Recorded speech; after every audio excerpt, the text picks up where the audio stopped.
Bien, buenas tardes. Vamos a iniciar en este momento con las consultas académicas del curso de filosofía.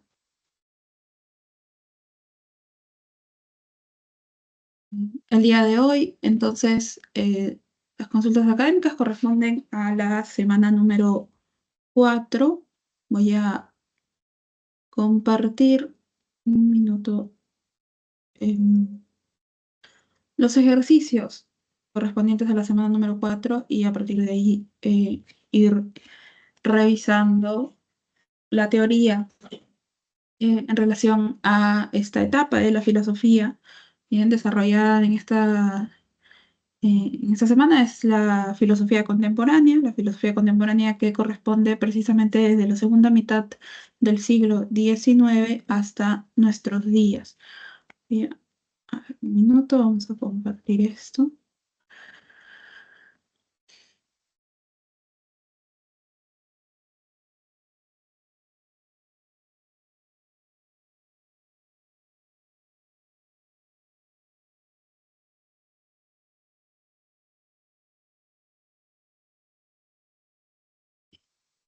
Bien, entonces, tenemos como lectura complementaria un extracto de La Gaia Ciencia, que es un libro de la autoría de Friedrich Nietzsche, filósofo alemán, filósofo contemporáneo. Bien, que dice lo siguiente. A ver.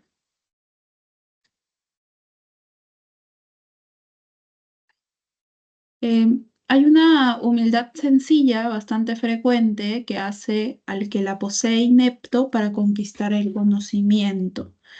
Y es porque en el instante en que un hombre de esta condición ve alguna cosa que le asombra, vuelve sobre sí y se dice, te has engañado, no te tenías los sentidos, eso no puede ser verdad.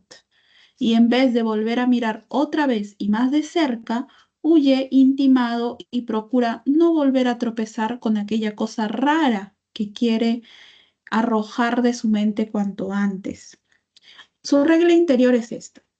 No quiero ver nada que esté en contradicción con la opinión común acerca de las cosas.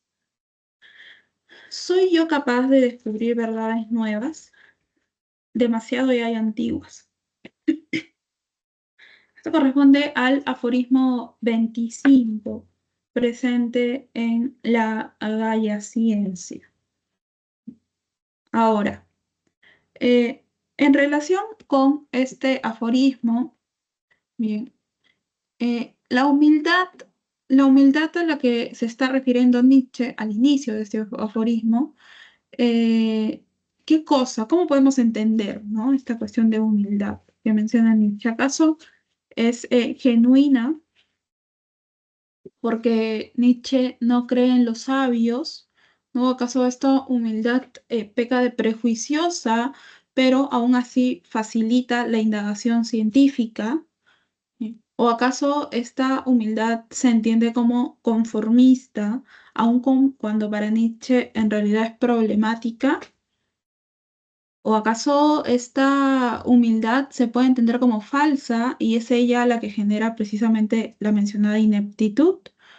O por último, puede ser que esta humildad sea generadora y a la vez de dependencia y autonomía racional. Bien, vamos a volver a revisar, ¿no? Este aforismo que en realidad es bastante corto. Nos dice lo siguiente, ¿no? Hay una humildad sencilla y bastante frecuente que hace el que la posee inepto para conquistar el conocimiento. Es porque al instante en que un hombre, es porque en el instante en el que un hombre de esta condición ve alguna cosa que le asombra, vuelve sobre sí y se dice, te has engañado, ¿dónde tenías los sentidos? Eso no puede ser verdad. Y en vez de volver a mirar otra vez y más de cerca, huye intimado y procura no volver a tropezar con aquella cosa rara que quiere arrojar de su mente cuanto antes.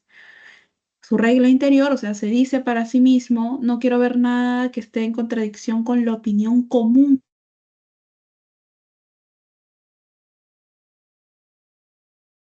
la mayoría.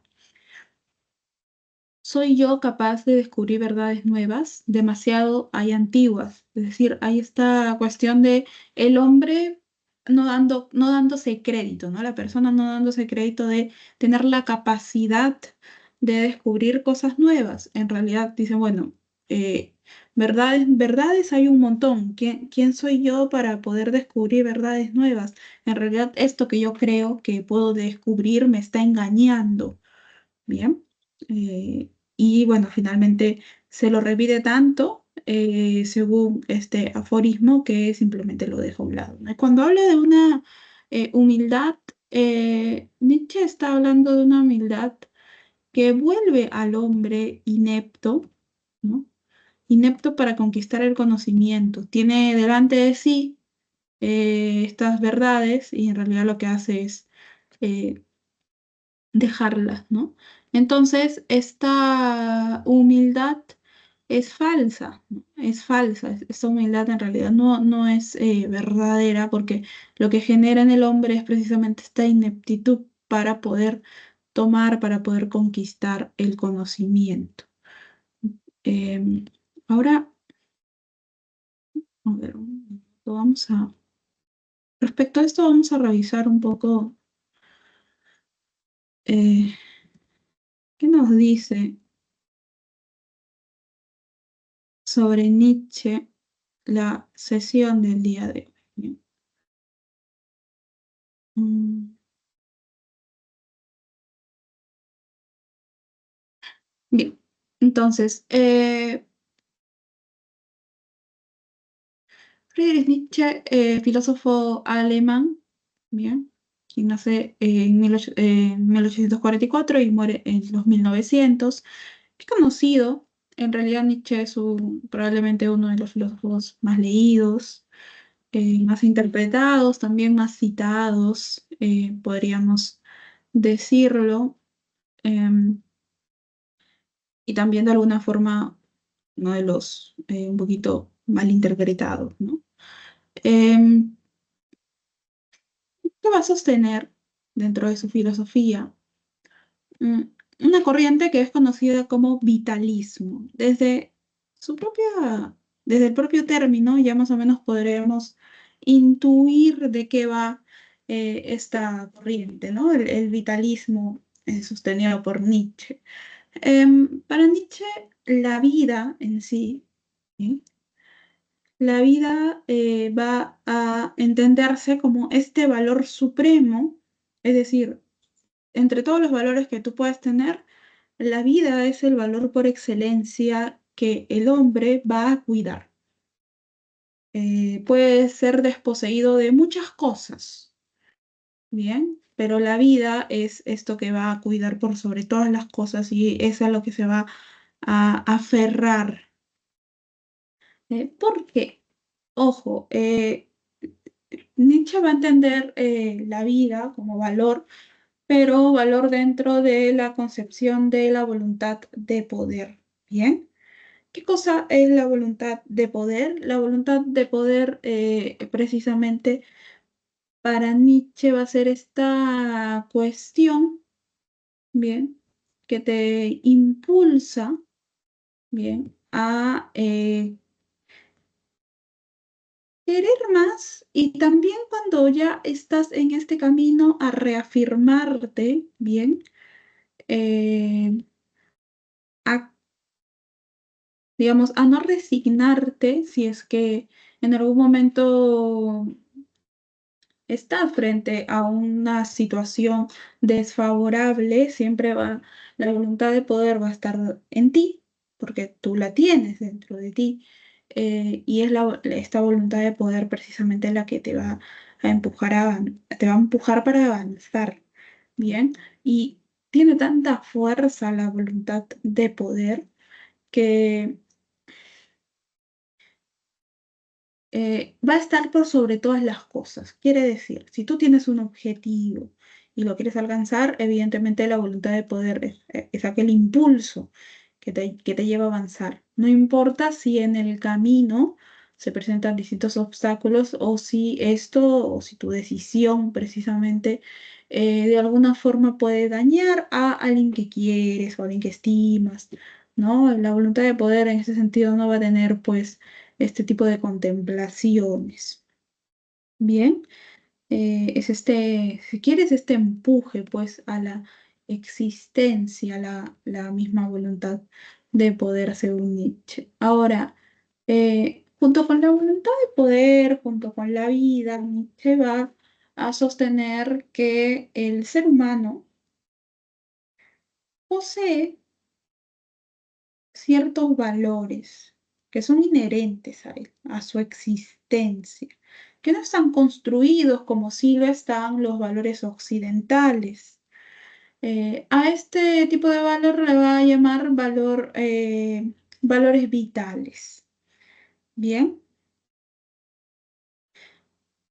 son aquellos valores que constituyen precisamente la naturaleza del hombre. Y son valores que en realidad, según Nietzsche, la cultura occidental nos ha intentado o en realidad nos ha enseñado, ¿no? Nos han dicho que estos valores son, o sea, no son valores, ¿no? Son defectos o están mal sentirlos, pero en realidad lo que han hecho es de alguna manera arrastrarnos fuera, pues, ¿no? De estos valores que en realidad constituyen nuestra naturaleza. Valores tales como el egoísmo, como la envidia, como la lujuria. Estos son valores que se encuentran dentro del ser humano, dentro de todos nosotros, diríamos. Em, y se corresponden pues con la voluntad de poder y con esta, eh, digamos, con la vida, como el valor supremo de la existencia del ser humano. Ahora, según Nietzsche, nosotros, bien, em, en nuestra naturaleza tenemos elementos que se van a corresponder con las características de Dios dioses. ¿Bien? Tenemos elementos apolíneos, es decir, elementos que se corresponden con las características del dios Apolo, ¿no? Sabemos que el dios Apolo es el dios de la razón, de lo perenne, de lo equilibrado, de lo racional. Em, por historia sabemos que, por ejemplo, fue Aristóteles quien en los jardines del dios Apolo fundó el Liceo.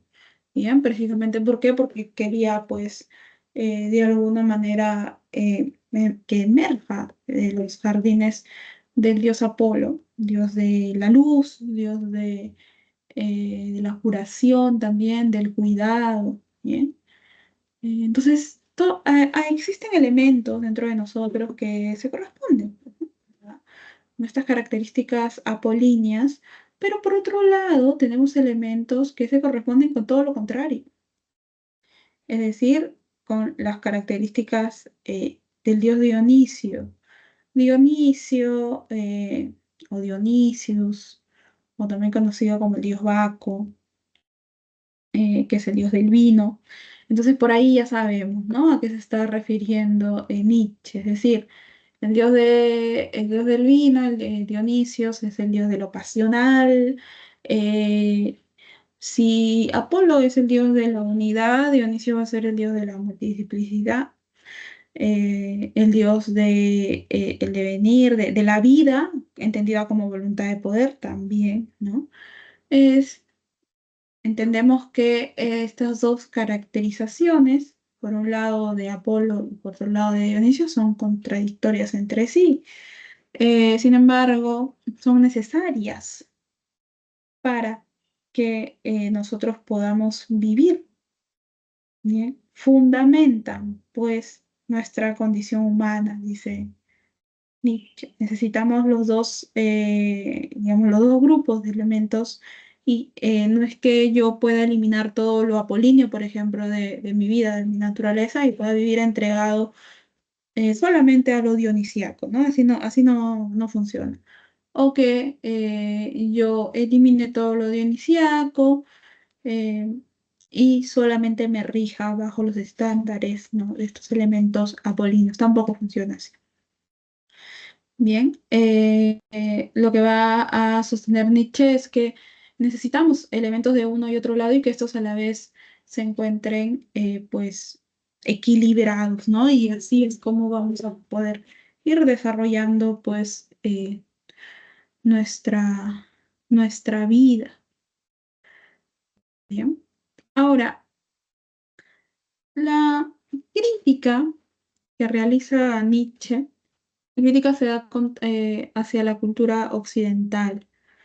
Y cuando hablamos de cultura occidental, hablamos de muchas cosas en realidad. No solamente hablamos de la religión, sino también hablamos pues de la metafísica o de esta búsqueda de conceptos y también de la moral, ¿no? Eh, Probablemente han escuchado, eso es una frase, probablemente la frase más famosa de Nietzsche, el clásico Dios ha muerto, ¿no? Eh, en Así habló Zaratustra, nos encontramos con esta frase que Zaratustra, precisamente el protagonista, señala. Mm. Sin embargo, esta frase ha sido, podemos decir que un poco malinterpretada, un poco descontextualizada, ¿no? Un poco descontextualizada, porque se cree, ¿no? Se cree que en esta frase, o a partir de esta frase, Nietzsche pues declara su no creencia, ¿no? Su ateísmo, su, eh, no sé, agnosticismo, si quieres llamarlo así, o sea, el hecho de que no cree en Dios y que es tan sencillo como se expresa, pero en realidad no, ¿no? Zaratustra, a partir de varios sucesos, que se cuentan en el libro, sostiene que Dios ha muerto y que es el hombre quien ha matado a Dios, ¿no? Entonces, ¿cómo podemos entender esto? Cuando el protagonista dice que Dios ha muerto, eh, en realidad lo que está expresando es que se han muerto o ya no son tan importantes los valores occidentales, ¿no? Estos valores, pues, que, que nos han enseñado a partir de la religión, ¿no? Desde los mandamientos, por ejemplo, en la religión católica, ¿no? Los mandamientos, también eh, esta cuestión de que uno debe ser bondadoso, ¿no? Si alguien te ofende, tú no debes responderle igual. Si alguien te tira una bofetada, tú no debes debes dar la otra mejilla, ¿no? Todas estas cuestiones, dice Nietzsche, y esto lo vamos a ver precisamente en textos como la Bella Ciencia misma, la Bella Ciencia y así habla Zaratustra, eh, lo único que hacen es alejar al hombre de su naturaleza. ¿Bien? De su esencia. El hombre por naturaleza no es piadoso. El hombre por naturaleza no es todo bondad, no es bueno 100%, ¿no? Se le ha impuesto este papel, ¿no? Y el hombre simplemente lo ha aceptado. Entonces, cuando Zaratustra evoca esto, en realidad está diciendo, mira, eh, la sociedad está cambiando y es la oportunidad para dar cuenta de que estos valores occidentales en realidad no sirven y que tenemos que volver a los valores vitales que siguen la naturaleza y el instinto del hombre. ¿Bien? Solamente así, regresando a los valores vitales, a la voluntad de poder, ¿no? A la vida como voluntad de poder, etcétera. Solamente así, ¿qué va a pasar? Nosotros vamos a poder ser este tipo de hombres. Los señores, hombres fuertes, y vamos a dejar de ser estos, ¿no? Los hombres débiles, siervos, porque esta figura de un hombre débil, un hombre mediocre, un hombre resentido con su vida, es producto de ¿qué? Producto de esto, de la cultura occidental. La cultura occidental nos ha llevado a precisamente tener esto, ¿no? A hacer esa ejemplificación, de hombre débil, ¿no? Tenemos que botar, digamos, echar por la borda todo esto que hemos aprendido de la cultura occidental y volver a nuestra esencia. Por el contrario del hombre débil, el hombre fuerte o el señor, lo que va a hacer es superior a los otros, va a ser libre y va a poder ser más creativo, eh, digamos, al momento de simplemente vivir. Bien, y aquí pues podemos hablar de un concepto que si bien no está mencionado, es importante, ¿no? Cuando hablamos del superhombre, ¿no? ¿De qué estamos hablando? En realidad, la figura del superhombre es un ideal, ¿bien? Em, que se va a oponer precisamente a este modelo cristiano, clásico, occidental, ¿no? De cómo debería ser el buen católico, el buen cristiano. Bueno, Nietzsche dice, bueno, vamos a poner a esa figura, vamos a ponerle el ideal de el superhombre. Bien, no estamos hablando de superhéroes, obviamente, ¿no? Estamos hablando de otro modelo, ¿no? Porque el superhombre va a romper totalmente con estos valores tradicionales. Eh, Va a abrazar también, ¿no? Digamos, estos valores vitales que por mucho tiempo digamos, se les han presentado, otros le han presentado estos valores como negativos. Bien. Eh, Dice incluso que Nietzsche dice que es un superhombre porque precisamente es algo del futuro, es algo que probablemente nosotros no podamos ver. Bien. La figura del hombre, como lo conocemos hoy en día, en realidad es algo ya que en un momento va a caducar y el hombre está entre la figura del animal y el superhombre, ¿no? Nosotros somos como una especie de camino, nada más para que posteriormente pueda desarrollarse el superhombre. El superhombre, al ser libre, por ejemplo, ¿no? No va a aceptar que le impongan valores, como sí lo aceptó el hombre por mucho tiempo, ¿no? Estos valores tradicionales. No, el superhombre va a crear sus propios valores, ¿bien? Su propia moral. Eh, el superhombre además va a ser la representación de la voluntad de poder, ¿no? Esta voluntad de poder que es esta fuerza que nos impulsa a querer más, bueno, va a representar totalmente, en su totalidad, esta voluntad de poder, en su despliegue creativo, en su despliegue precisamente de libertad total, el superhombre va a poder digamos, ejercer toda esta voluntad de poder. Además, eh, con la figura del superhombre vamos a encontrarnos con otro concepto, que es el concepto del eterno retorno.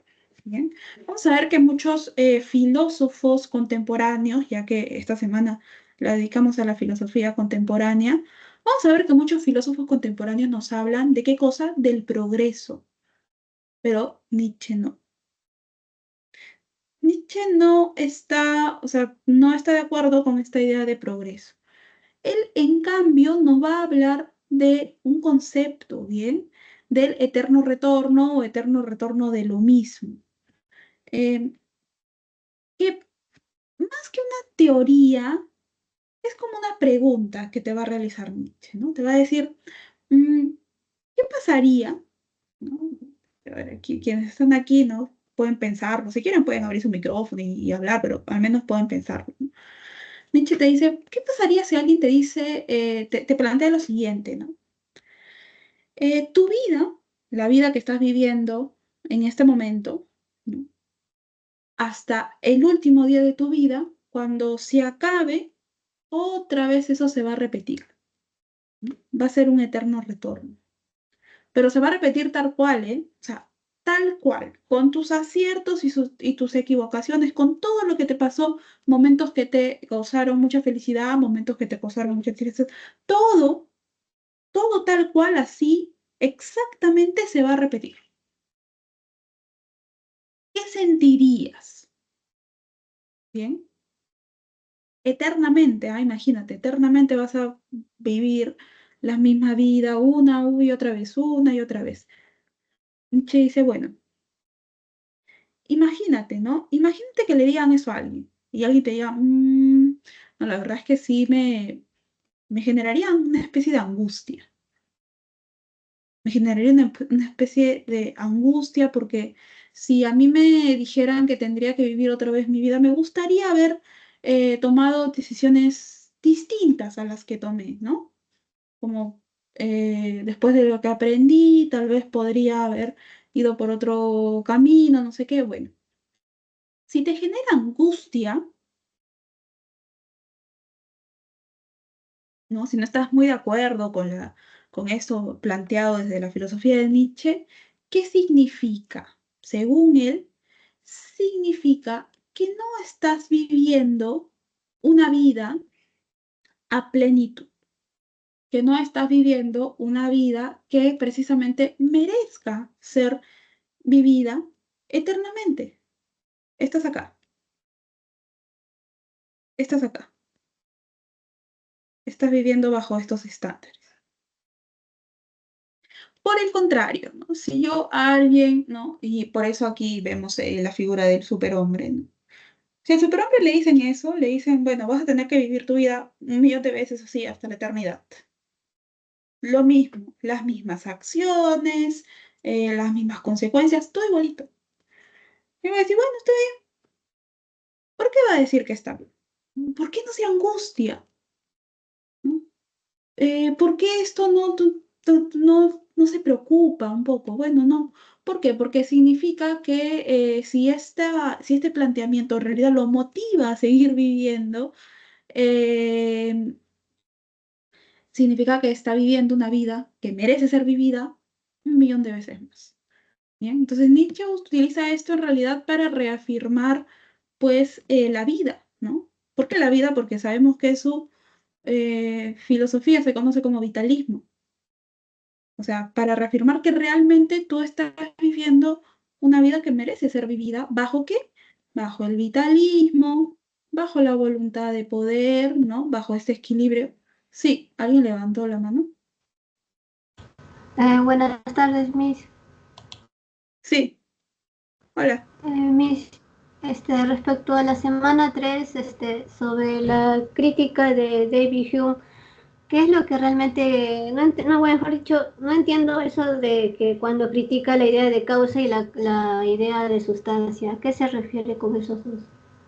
Ok, me das un segundo y me parece que lo voy a explicar, pero voy a compartir la diapositiva correspondiente a la semana 3, ¿ya? Sí, Miss. Ok, a ver, un minuto, por favor, jóvenes.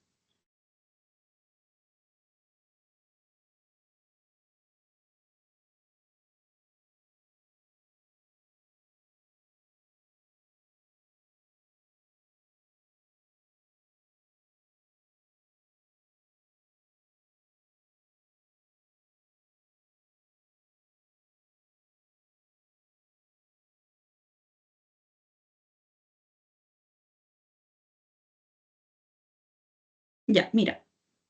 Eh, Esto es filosofía moderna, ¿bien? La filosofía moderna viene pues luego de la caída del medioevo, tenemos en el medio el Renacimiento, estamos hablando del siglo XVII hasta la primera mitad del siglo XIX, ¿no?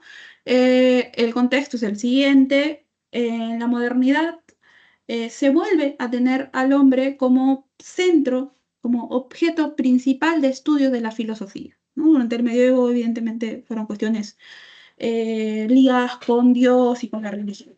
Entonces, frente a esto, la gran pregunta, la pregunta principal, porque hay varias, la pregunta principal a la que van a responder los filósofos modernos es la siguiente. ¿Cómo es que el hombre obtiene conocimiento? Bien, aquí vamos a encontrar básicamente tres maneras de responder. Por un lado tenemos a los racionalistas que nos dicen que nosotros conocemos a través de la razón. Bien, tenemos a Descartes. Descartes va a proponer esta concepción de las ideas innatas, es decir, que nosotros venimos al mundo con ideas ya en nuestra cabeza. Bien, nosotros venimos así y que estas ideas son puestas por Dios. Los empiristas van a sostener que nosotros conocemos a través no de la razón, sino de la experiencia. Uno de los empiristas es el filósofo que tienes en pantalla, el filósofo escocés, sí, David Hume. Hume va a criticar, evidentemente, la concepción de ideas innatas y va a tener una crítica específica a dos ideas, a la idea de causa y a la idea de sustancia. ¿Cómo es que critica la idea de causa David Hume? Va a decir lo siguiente, ¿ya? Que un hecho, que el hecho A y otro hecho, el hecho B, se sucedan, es decir, pasa A y justo después de que suceda A, sucede B, no tiene fundamento en la experiencia. Es decir, en la experiencia no siempre se sucede. No siempre se sucede en ambas situaciones. Entonces, profesora, ¿por qué, por ejemplo, ¿no?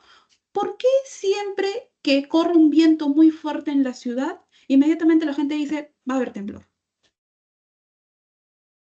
Va a haber temblor. Está corriendo mucho viento. No, no es normal. Va a haber temblor.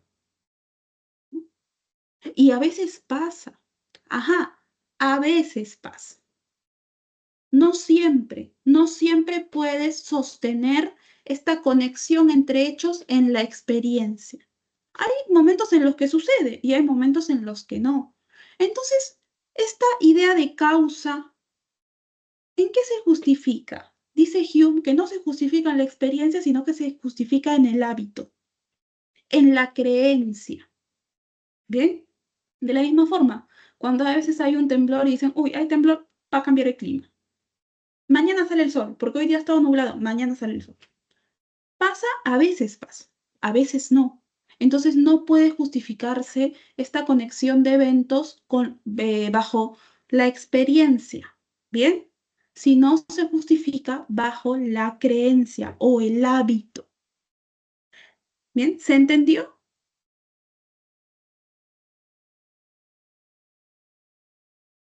Sí, por ahí no sé quién Sí, preguntó. ¿Sí? Ya.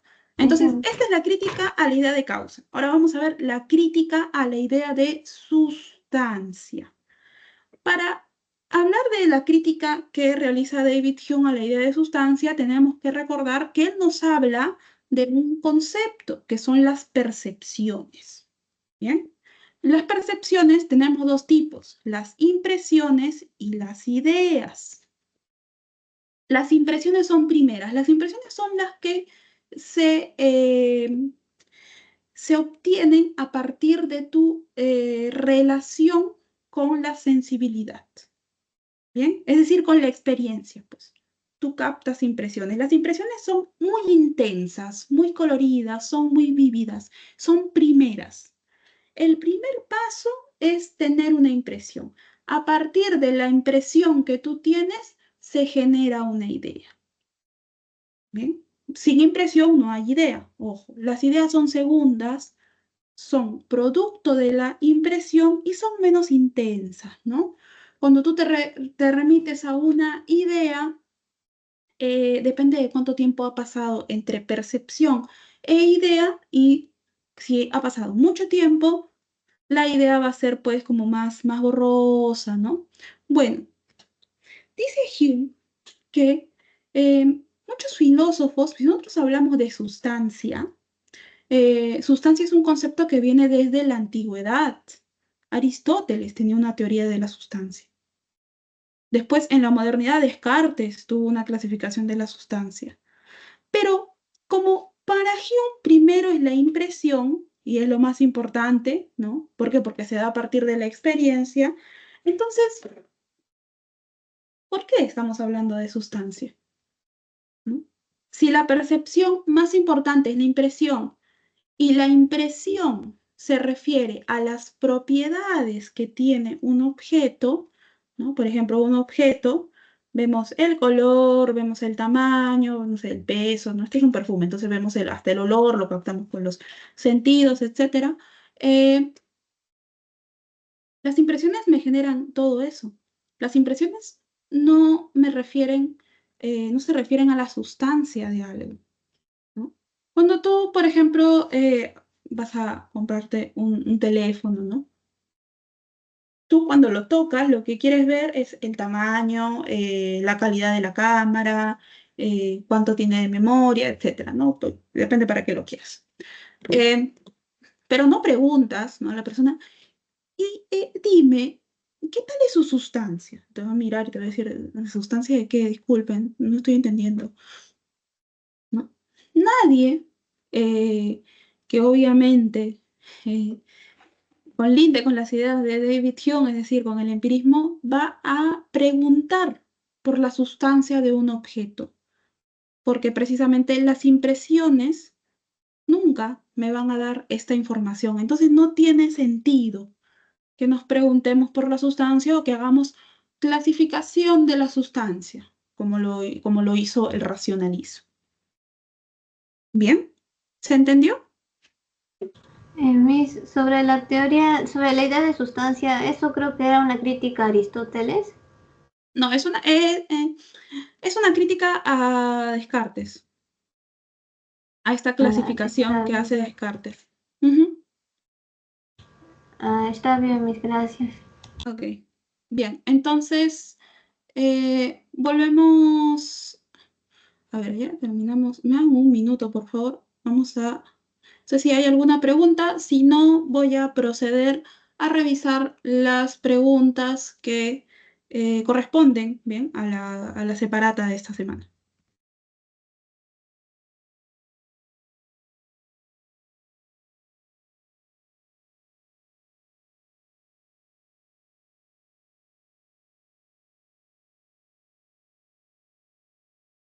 Bien, entonces voy a volver a compartir las preguntas.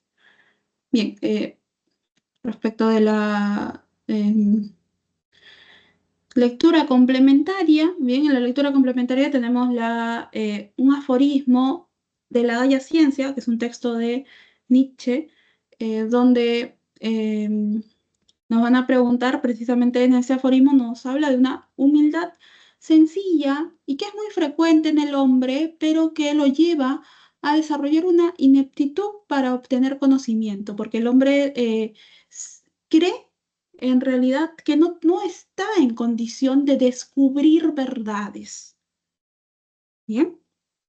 Y bueno, frente a esta pregunta, entendemos que esta humildad es falsa, pues porque es lo que genera esta ineptitud en el ser humano. ¿Bien? Entonces, la lectura complementaria, la respuesta correcta es la letra D.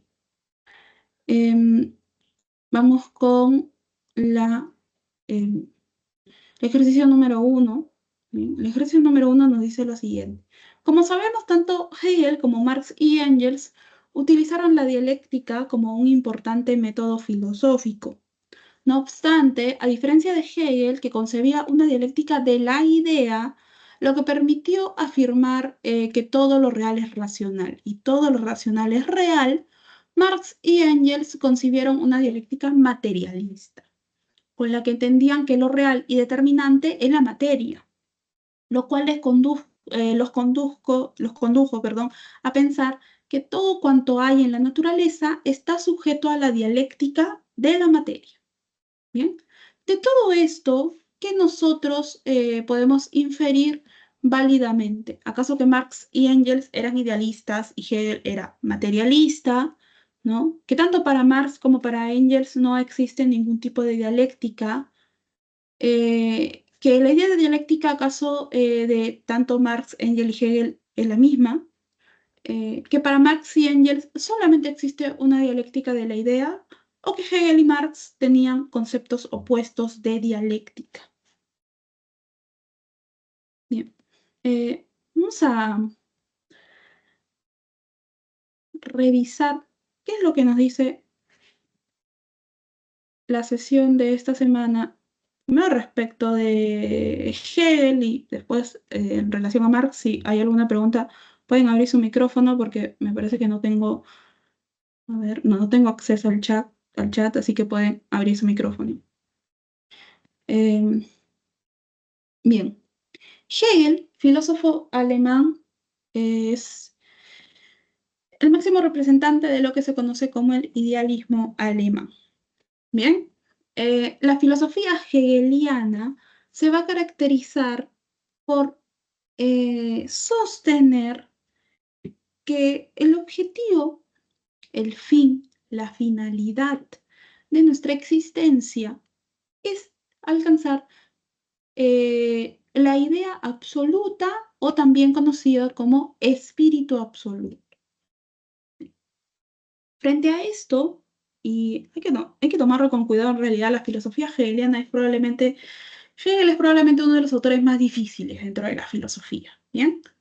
Eh, y por eso es que hay que ir poco a poco, ¿no? Ir avanzando ahí en todo lo que él construye dentro de su gran sistema filosófico. Primero vamos a ver qué cosa es este concepto de idea o también conocido como espíritu. ¿Qué cosa es? Bien, cuando Hegel nos habla de espíritu, nos está hablando de algo que tenemos todos, ¿bien? Que tenemos todos dentro de nosotros. Probablemente lo tenemos acá en la razón. Y es como algo que nos impulsa frente a una idea de progreso, del progreso de esta relación que nosotros tenemos con la misma realidad, ¿no? Del conocer la realidad. Vamos a ir en este camino de progreso hasta que lleguemos al punto más alto del espíritu. ¿Cuál es ese? Cuando lleguemos a el espíritu absoluto o a la idea absoluta, cuando tú te puedes reconocer eh, frente a toda la realidad, ¿bien? Tú como sujeto.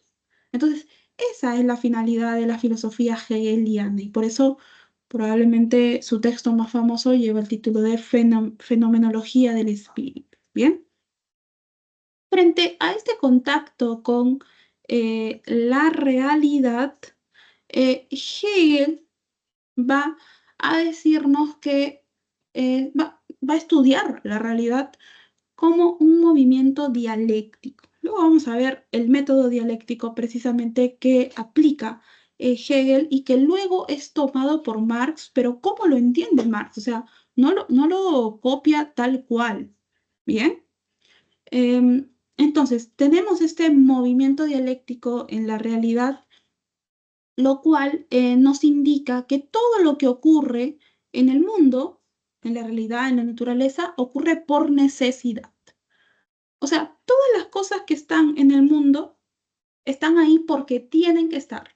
No es una casualidad, ¿bien?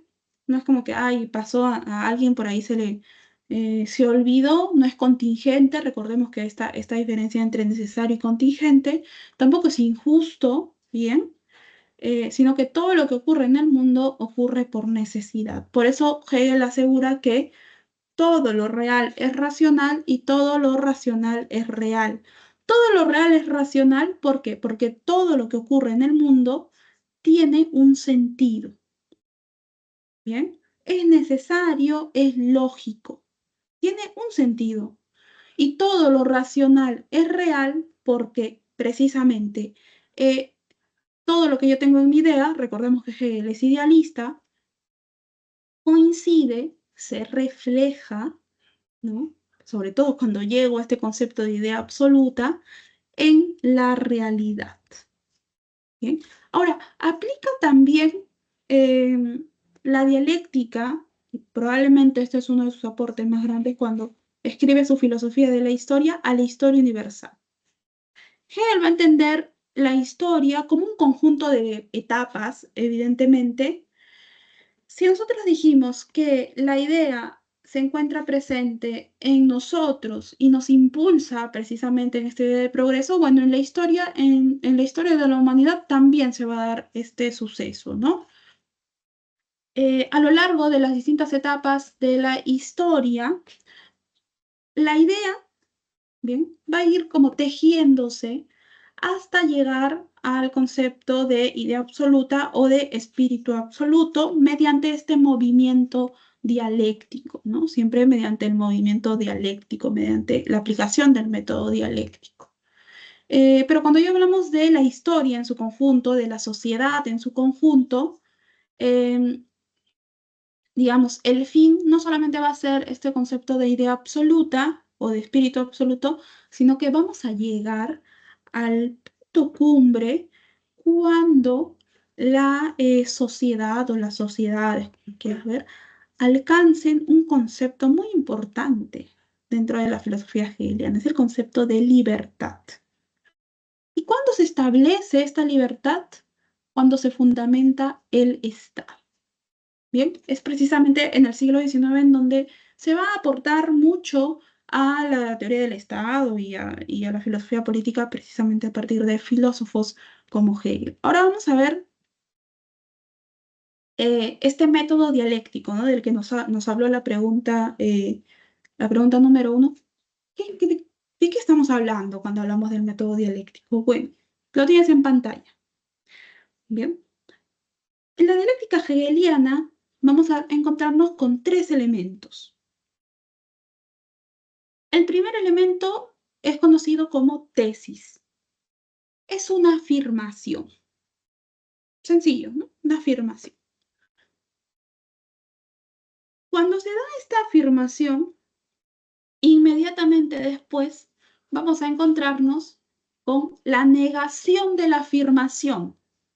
¿Cuál es la negación de la afirmación? La antítesis. ¿Bien? Entonces tenemos por un lado la afirmación y por otro lado tenemos la negación de esta. Ojo, es la negación de la tesis, por eso es antítesis.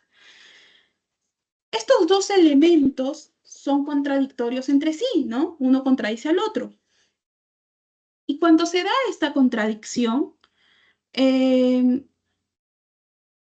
va a generar después otro elemento, el tercero y último, que es conocido como síntesis, la negación de la negación, el producto de esta contradicción, de este enfrentamiento, ¿no? Por ejemplo, vamos a verlo con un ejemplo para que no se haga tan complicado esto. Si recordamos, bien, lo que revisamos la semana pasada, ¿no? Si yo digo que nosotros, ¿no? O el hombre, ¿no? El hombre, conoce, genera conocimiento solamente a través de la razón, estoy dando una tesis. ¿Qué filósofos o qué filósofo aseguraba que nosotros conocíamos a través de la razón? ¿Te acuerdas? Descartes. Descartes, ¿no? Con el racionalismo, precisamente, ¿no? Solamente conocemos a través de la razón. Es tu tesis. Y luego, algunos filósofos leyeron a Descartes y no estuvieron de acuerdo con él, ¿cierto? Y sostuvieron lo siguiente: no es verdad que nosotros conocemos solamente a través de la razón. No. Nosotros no solamente producimos este conocimiento a través de la razón, más bien nosotros conocemos a través de los sentidos, a través de la experiencia. ¿Quiénes sostenían que nosotros generábamos conocimiento a través de la experiencia? Los empiristas. Los empiristas, ¿no? Hemos revisado un par de empiristas, John Locke y David Hume, por ejemplo, ¿no? Bueno, obviamente hay más. Esta postura empirista se va a catalogar en este método como antítesis, la negación de la tesis. Bien, obviamente son enunciados, son propuestas contrarias, ¿no? O sea, ya vimos que Hume critica el concepto de ideas innatas, Locke también, Locke critica directamente a Descartes, o sea, lo dice así. Ahora, una vez que tenemos estos dos elementos, va a surgir un tercer elemento, ¿bien? Y este elemento es la síntesis. La síntesis es la negación de la negación, pero, digamos, surge a partir de esta contradicción, ¿no? Y como síntesis nosotros podemos decir lo siguiente, que no es que conocemos o a través de la razón o a través de la experiencia, sino que tanto razón como experiencia son dos vías que en realidad nos sirven para producir el conocimiento. ¿Quién sostenía esto? Immanuel Kant. Muy bien, ¿no? Immanuel Kant con el criticismo. Por eso se dice que el criticismo lo que hace es, obviamente, criticar y sintetizar las dos posiciones anteriores. Entonces, así es como tomamos, pues, este movimiento dialéctico, ¿bien? Este método dialéctico. ¿Se entendió? ¿Sí? Tiene que quedar claro para poder pasar, ¿no? Para poder ver cómo lo toma Marx después. ¿Sí? Bien, ahora vamos a ver qué es lo que dice Marx. Sí, vamos a saltarnos un poco. Bueno, vamos a ver, Marx, también filósofo contemporáneo, que bueno, cuando hablamos de Marx también por ahí vamos a incluir a Engels, ¿sí? Porque sabemos que ambos publicaban juntos. Me dan un minuto, por favor.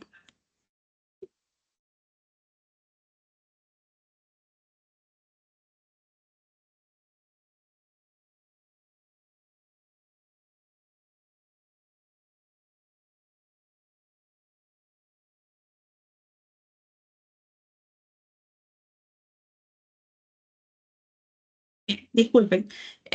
Bueno, entonces, cuando vamos a ver a Marx, también vamos a mencionar a Engels, ¿no? Para saber que suelen publicar juntos. Un concepto muy importante en la filosofía marxista es el concepto de materialismo, ¿correcto?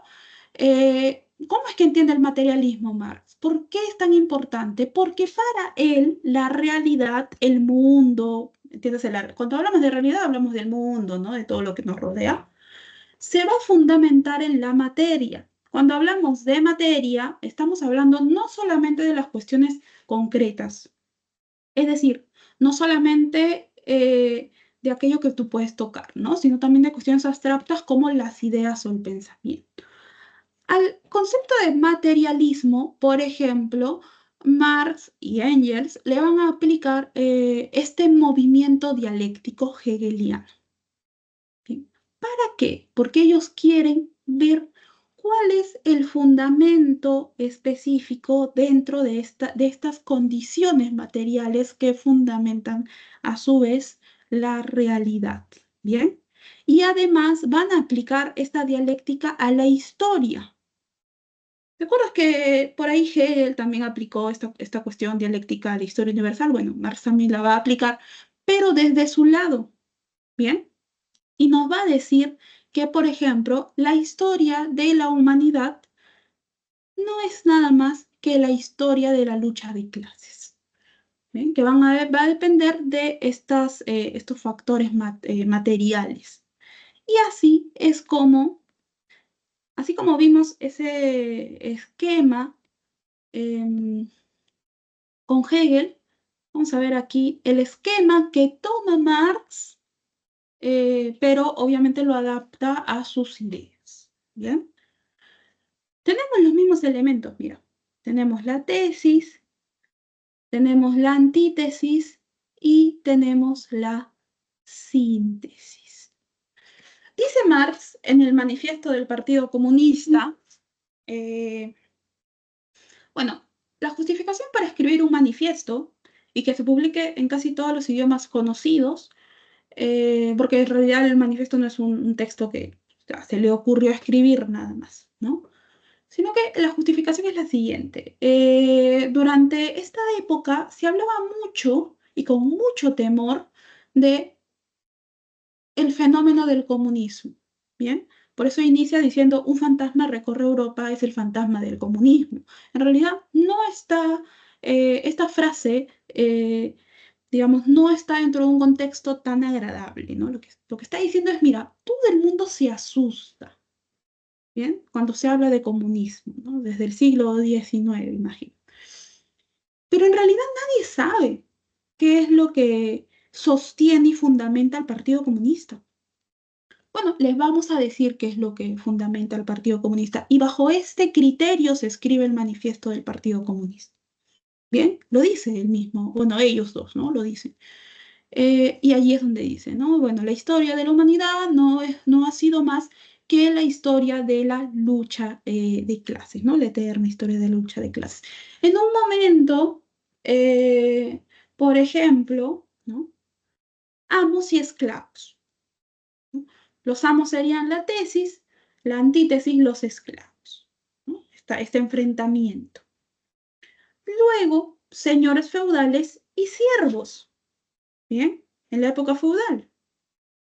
Luego sabemos que es los siervos que pudieron escapar, fundaron ¿qué cosa? Fundaron la burguesía. Bien, los burgueses son los ex vasallos de los señores feudales. Entonces, en ese momento dice, bueno, el día de hoy nos encontramos entre burgueses y la clase obrera. Dentro de la clase obrera, los más aptos para hacerle frente a la burguesía son los proletarios. Entonces, mi tesis aquí es la sociedad burguesa, ¿bien? La clase burguesa, la burguesía. Mi antítesis es el proletariado y a partir de esta contradicción entre burguesía y proletariado, voy a obtener mi síntesis. Mi síntesis va a ser la revolución.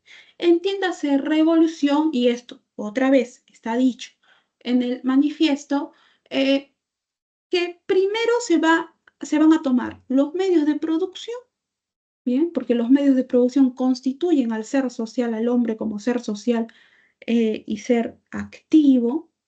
Van a tomarse los medios de producción por parte del proletariado, se va a instaurar una dictadura del proletariado, se va a repartir todos estos medios de producción, pero ojo, esta etapa, que es la etapa de la sociedad socialista, es solamente un camino, porque el fin, ¿no? Y otra vez vemos esta cuestión del camino hasta alcanzar un fin, ¿no?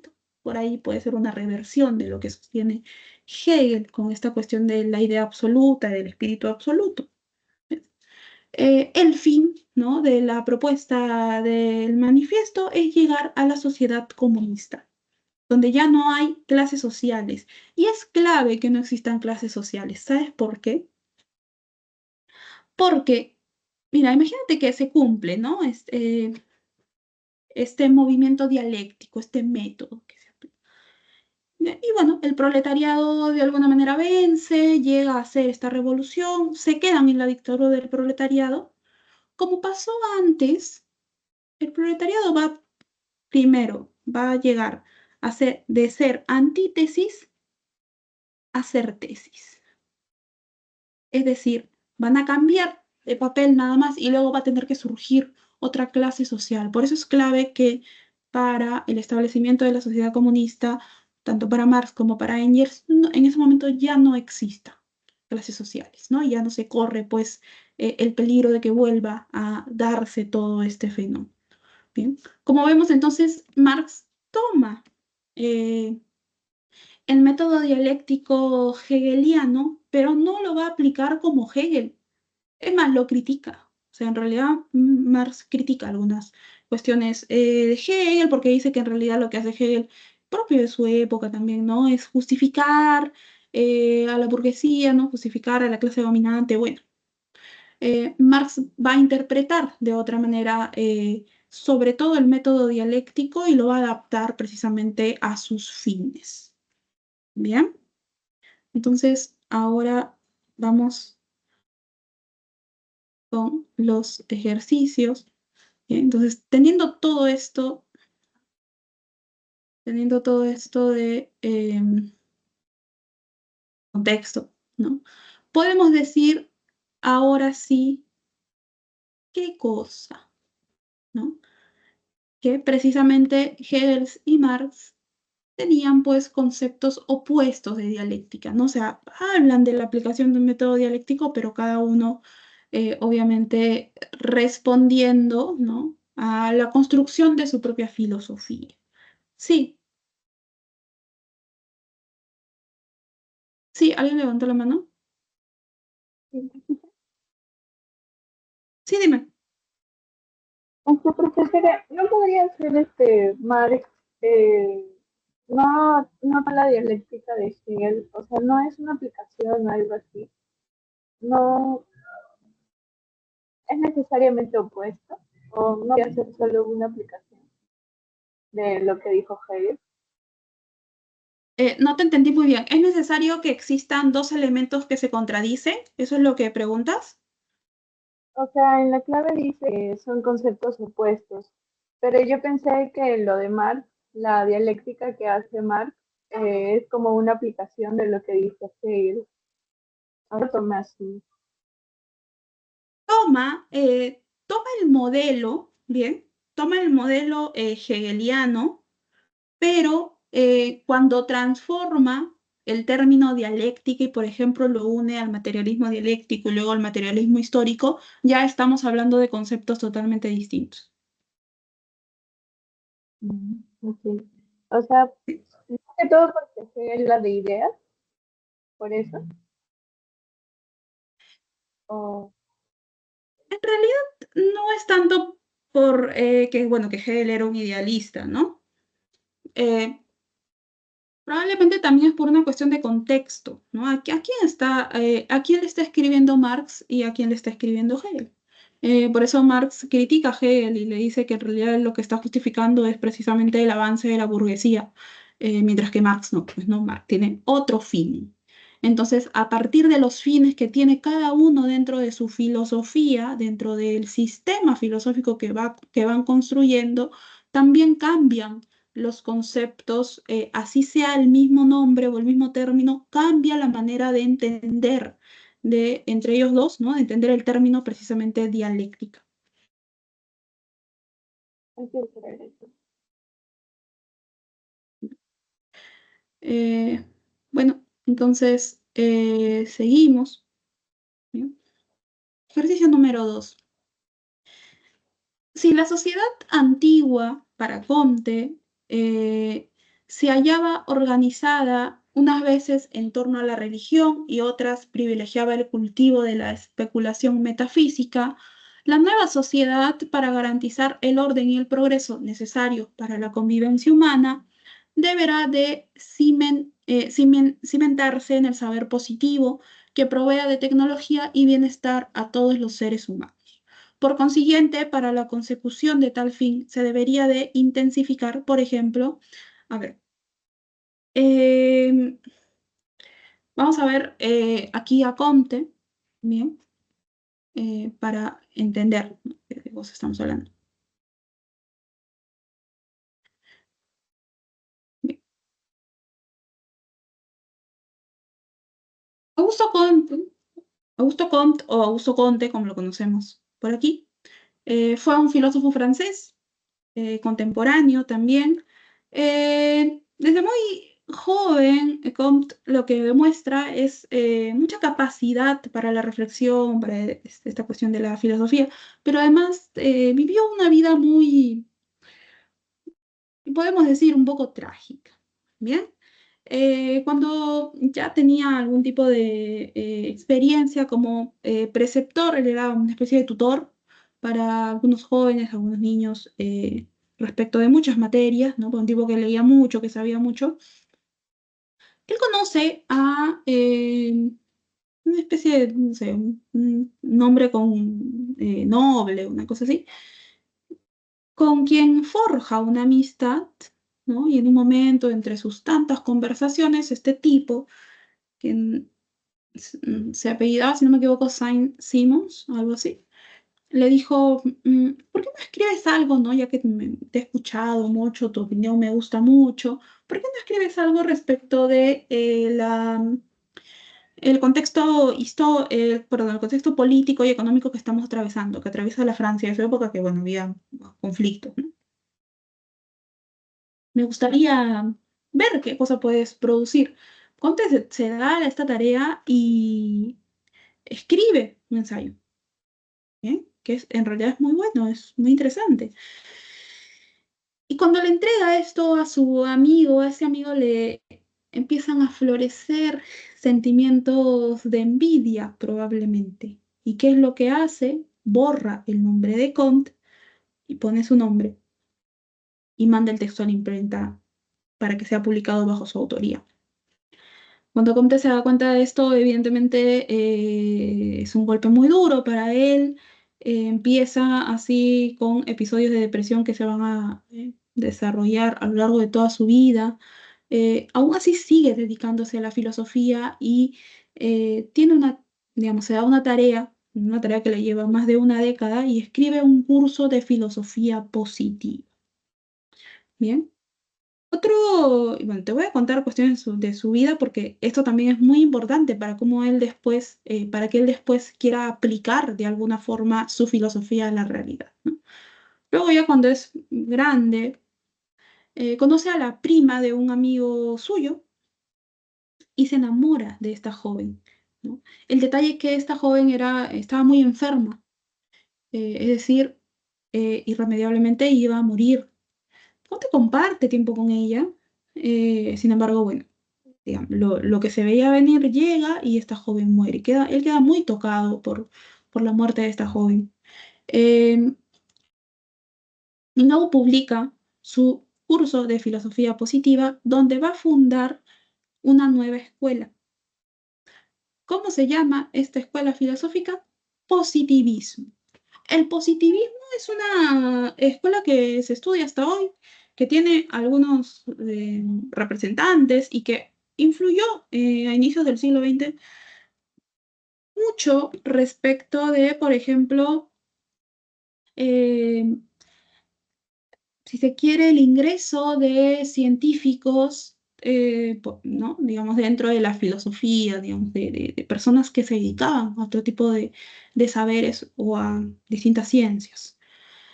¿Por qué? Porque el positivismo tiene como fundamento lo siguiente, ¿bien? Para el positivismo, para Comte, la filosofía solamente debe estudiar la realidad. Y cuando decimos realidad, ¿a qué cosa nos estamos refiriendo? Cuando nosotros nos referimos a la realidad, estamos hablando de hechos, ¿bien? Lo que se puede comprobar en realidad. Hechos y las relaciones que se dan entre estos hechos. Es decir, Comte está en contra de toda esta filosofía metafísica, si la quieres llamar así. Es decir, esta filosofía que se pregunta, por ejemplo, por conceptos metafísicos. Cuando hablamos de conceptos metafísicos, estamos hablando de conceptos más allá de la física, ¿no? Es decir, que no puedes ver en la realidad. Por ejemplo, ¿no? Filósofos que se preguntan por el alma, ¿no? Por la inmortalidad del alma, o como lo vemos hace un rato, ¿no? Por la sustancia. ¿Cómo te va a decir qué cosa es la sustancia, ¿no? Eh, Filósofos que se preguntan por la felicidad, por la virtud, por la idea de Dios, por la libertad. Todos estos conceptos para el positivismo son conceptos metafísicos. No pueden ser estudiados por la filosofía, no deberían ser estudiados por la filosofía porque no se sustentan en hechos. ¿Bien? Entonces, el positivismo va a ser práctico porque va a tener fines utilitarios y va a rechazar de todas las maneras posibles el poder decir que has obtenido de alguna forma conocimientos absolutos. Bien, por eso también se le considera relativista, positivismo. Ahora, digamos, a partir de todo su trabajo, Comte se va a dar cuenta de algo, ¿eh? Si estamos diciendo que la filosofía estudia la realidad, ¿no? Eh, Me he dado cuenta de algo, dice Comte, ¿no? Existen distintas ciencias y estas distintas ciencias eh, lo que hacen es estudiar una parte de la realidad, ¿no? Tenemos por ejemplo, la astronomía, la física. En ese tiempo ya la biología estaba un poco desarrollada, eh, la química, ¿no? Em, pero Comte se da cuenta de algo. Hace falta una ciencia, o sea, hay ciencias que estudian todas las partes, ¿no? De la naturaleza, pero hay una ciencia em, que todavía no existe y que en realidad debería existir hace tiempo, porque su objeto de estudio es muy importante. ¿Sabes qué parte de la realidad, según Comte, no tiene una ciencia que la estudie? La misma sociedad, la misma humanidad. Entonces él dice, bueno, lo fundo yo. Lo fundo yo. ¿Y qué nombre le va a poner? La voy a llamar en un primer momento física social. ¿Bien? Así como en la física, ¿no? En la física tenemos conceptos importantes como inercia y movimiento. En la física social vamos a tener conceptos también muy importantes, ¿no? Dos conceptos: orden y progreso. Hay un país vecino a nosotros que en su bandera tiene esa inscripción: orden y progreso. ¿Alguien sabe qué país es ese? ¿Saben qué país es? Porque varios años después, en realidad, el positivismo llega con mucha fuerza a América Latina, a Sudamérica, principalmente. Y eso se va a reflejar claramente en esa bandera, ¿no? O sea, que es la bandera actual que utiliza. Estamos hablando de Brasil.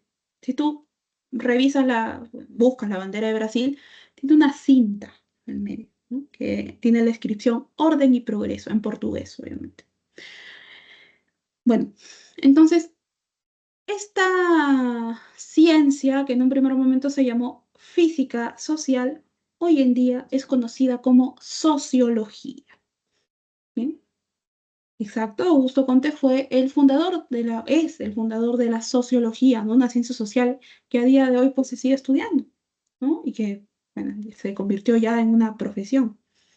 A partir de todo esto, Comte va a querer aplicar de alguna manera todo su curso de filosofía positiva a la realidad.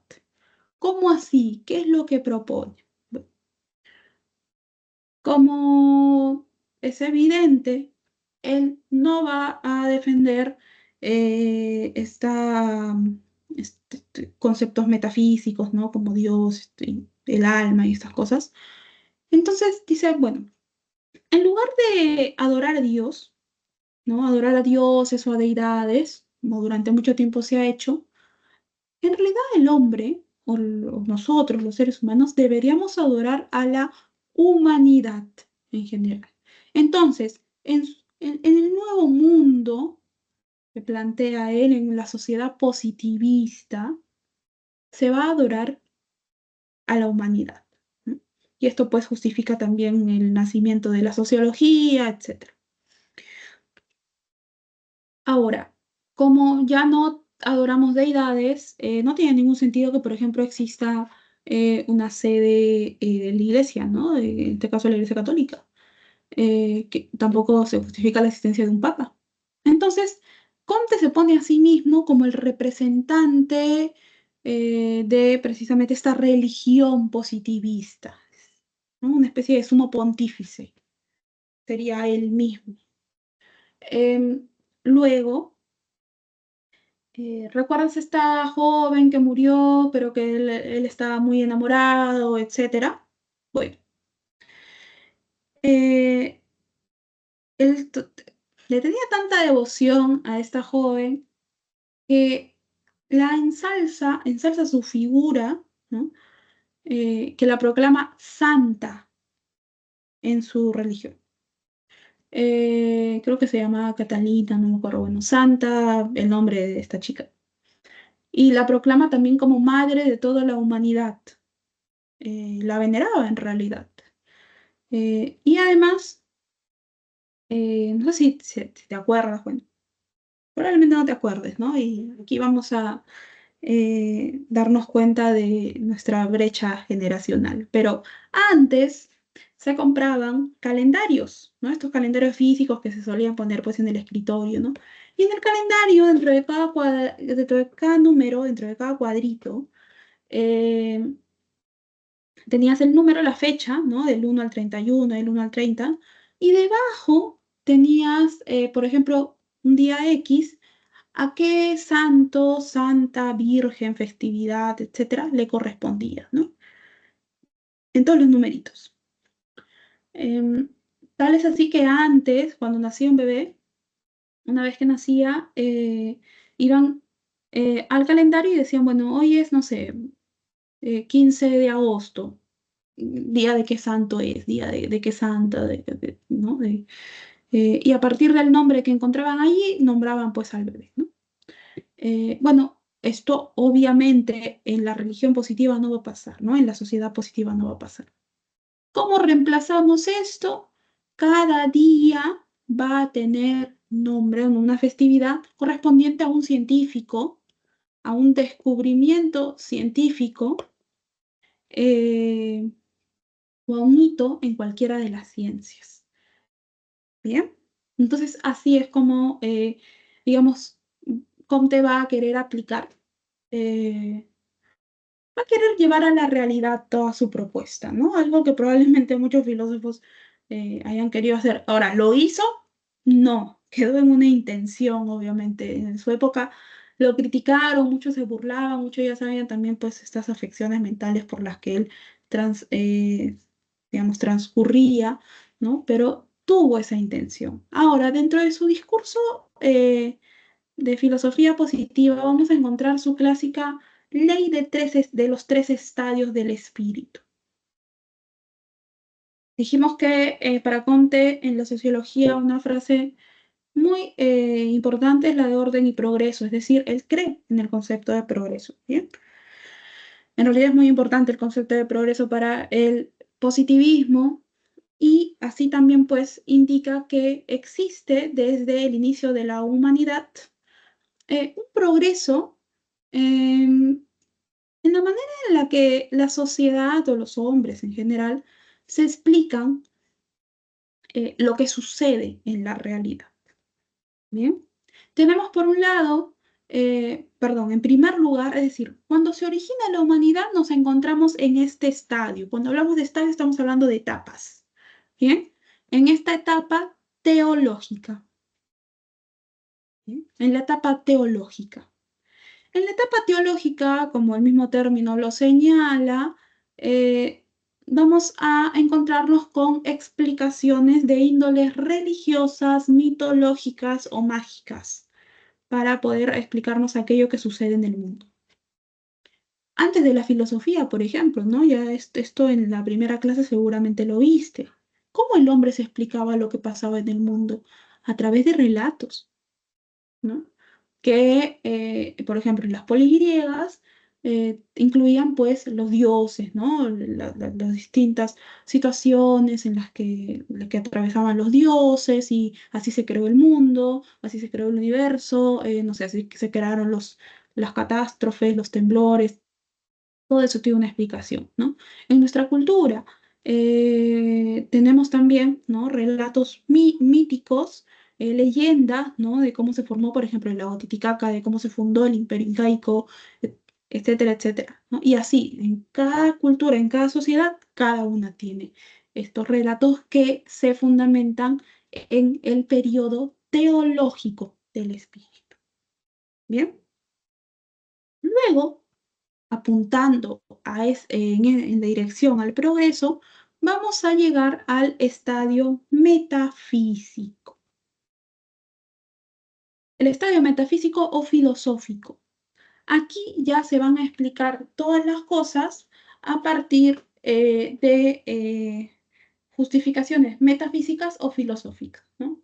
Y se cuenta que muchos filósofos creen que este en realidad es el último estadio, ¿no? Pero él no, él no. Muchos filósofos se han quedado aquí y han desarrollado todo su sistema filosófico aquí, ¿no? No han querido avanzar. Cuando nace la filosofía en Grecia, en realidad se da, pues, en términos de Comte, estaríamos dando este salto, ¿no? Quedamos aquí, en el periodo metafísico. Pero para Comte existe un periodo más, que es más importante, ¿no? Que es más desarrollado, que apunta más al progreso, y es el estadio positivo. el periodo positivo. Aquí ya no vamos a recurrir a explicaciones mágicas o explicaciones filosóficas para respondernos qué es lo que ocurre en el mundo, ¿sí? Sino que vamos a recurrir a la explicación científica.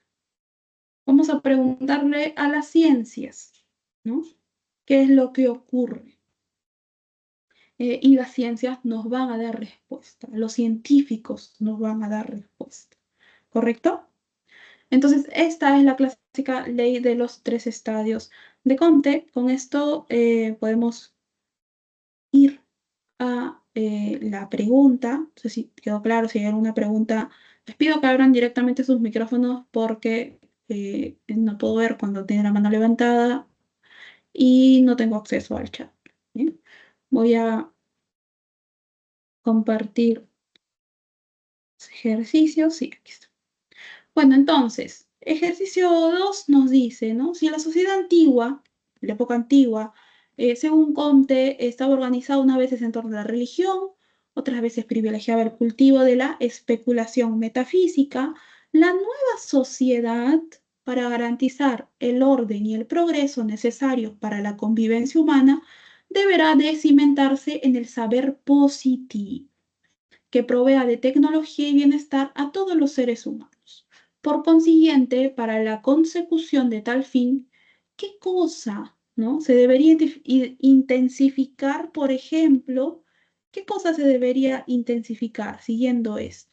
¿Acaso la nanotecnología para procedimientos de cirugía o la educación filosófica que asegure racionalidad, o debemos intensificar la educación de la fe sobre una teología bíblica? ¿No? La O debemos enfocarnos en la creación de círculos de oración o la lectura de cartas y tarot. ¿Cuál sería la alternativa según lo que hemos visto en Comte?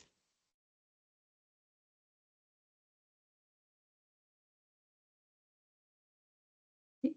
Estamos hablando, se está enfocando en el último estadio que vimos, ¿no? En el estadio positivo. El estadio positivo va a fundamentar las explicaciones de la realidad en las ciencias, ¿no? Entonces está bien.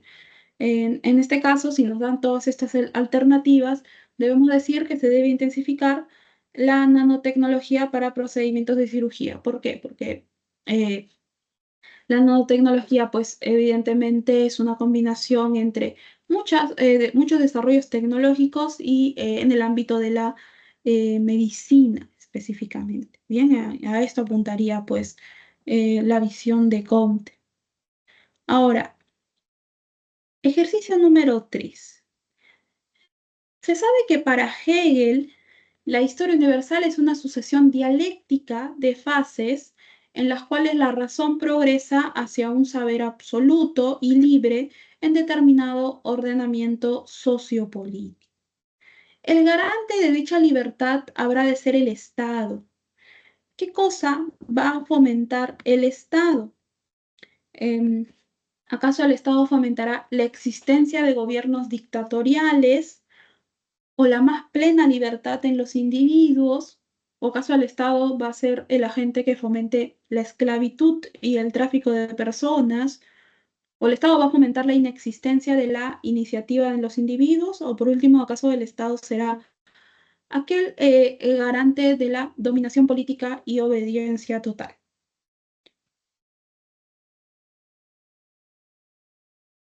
Cuando Hegel nos dice que la historia universal se da a partir pues, de este movimiento dialéctico que culmina con el establecimiento del Estado, ¿no? Bajo la idea de libertad, en realidad está apuntando a que encontramos el concepto de libertad a partir de la idea absoluta o del espíritu absoluto, ¿no? Este encuentro con nuestra capacidad de saber absoluto, y no podemos quedarnos, digamos, solamente con el concepto de libertad, sino que tiene que existir una institución que garantice, que nos siga garantizando el poder nosotros ejercer esta libertad. Entonces, el Estado se va a sostener como un garante que fomente una libertad plena en los individuos, ¿bien? Hegel no está pensando en una cuestión, por ejemplo, de gobierno absoluto, de, no sé, monarquía absoluta, como sí lo plantean antes otros filósofos, ¿bien? Hegel no, en realidad está, digamos, construye el concepto de Estado para, como garante de esta libertad. Bien, entonces el ejercicio número 3, la alternativa correcta es la letra B. Sí, bien. Levantó ¿Se la mano. escucha? Sí. Hola, sí, sí. ¿Podría explicarme un poco sobre el espíritu absoluto, profesora? Ok, sí, claro. Cuando nos hablan de espíritu absoluto, en otras traducciones también nos pueden hablar de idea absoluta, son sinónimos en realidad, y se suele hablar de idea ¿por qué? Porque Hegel fue es el máximo representante del idealismo alemán. ¿Bien? ¿Qué es lo que queremos decir cuando hablamos de espíritu en primer lugar? El espíritu es algo que todos tenemos. Bien, empecemos de ahí. Todos tenemos, es como una fuerza, una cosa así. Que está dentro de nosotros, y Hegel, al ser idealista, probablemente esté acá en nuestra razón. Y que nos impulsa como a avanzar, ¿bien? Nos impulsa a avanzar. Nos impulsa a avanzar respecto de nuestro conocimiento de cómo conocemos la realidad. Hasta que llegamos al, digamos, al límite de esto, porque hay un límite. Y en el límite nos encontramos ya no con el espíritu, ya no con la idea, sino con lo que se conoce como un espíritu absoluto o idea absoluta. ¿Qué quiere decir esto? Es el momento en el que tú eres consciente de que puedes conocer toda tu realidad. ¿Bien? Entonces, esta misma estructura que la va a tomar y va a decir, bueno, esto lo podemos aplicar mediante este movimiento dialéctico de la realidad, ¿no? Este método dialéctico, a la historia universal.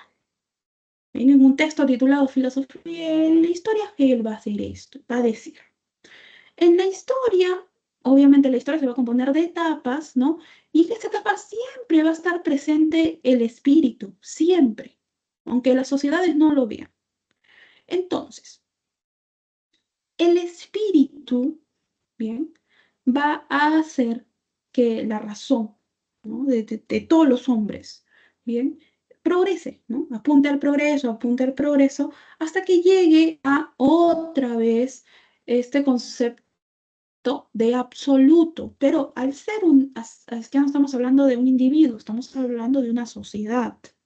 Al ser una sociedad, ya no solamente, digamos, nos va a satisfacer entender esta cuestión del espíritu absoluto, sino que vamos a encontrar aquí, en conjunto, la idea de, el concepto de libertad.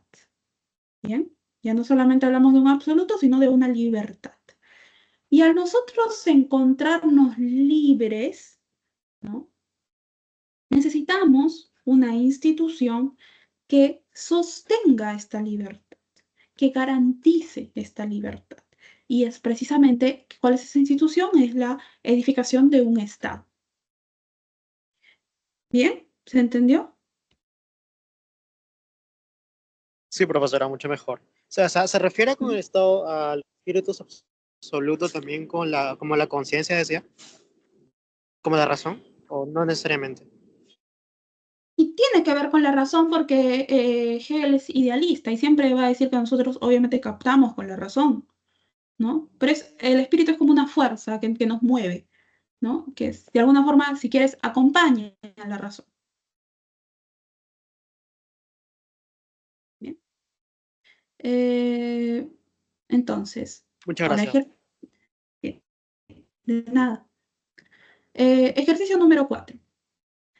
Nietzsche, como sabemos, postula que quienes viven como siervos se caracterizan por ser depositarios de una moral de resentidos, miserables y obsecuentes. muy distinto de quienes viven con una moral de señores, que consideran a la vida como el valor supremo. Por ello propone que el espíritu dionisiaco es el genuino espíritu humano, su principio fundante y con plena voluntad de poder. De ser esto así, entonces, cuando el cristianismo enseña que la carne es fuente de pecado, cuando el cristianismo nos dice esto, ¿no? Que en realidad la carne se relaciona con el pecado, ¿qué estaría haciendo? ¿Acaso aquí no va contra la vida, aunque sí va contra Dios? ¿O acaso se somete a la voluntad de poder del hombre?